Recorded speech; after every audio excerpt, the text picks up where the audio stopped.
Sa pagnanais na tuldukan ang tensyon sa pagitan ng dalawang grupo sa barangay Baguinga, Dato Udin Sinsuat, Maguindanao del Norte, nagpulong kahapon ang mga kinatawan mula sa militar, PNP, Moro Islamic Liberation Front, Coordinating Committee on the Cessation of Hostilities o MILF-CCH at lokal na pamahalaan ng Dato Udin Sinsuat.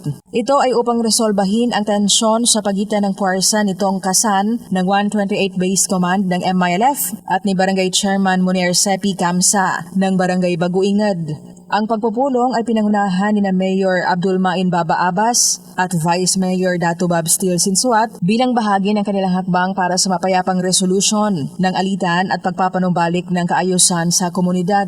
Layo ng dialogo na mapanatili ang kapayapaan at maiwasan ang paglala ng sitwasyon, kasabay ng pagpapatibay sa umiiral na kasunduang tigil putukan sa pagitan ng pamahalaan at MILF. Patuloy na minomonitor ng mga otoridad ang sitwasyon habang inaasahan ang mga susunod na hakbang para sa pangmatagalang solusyon. Matatandaang nitong nagdaang linggo ay nagkasagupa ang dalawang mga grupo na nagdulot ng takot sa higit 300 na mga pamilya.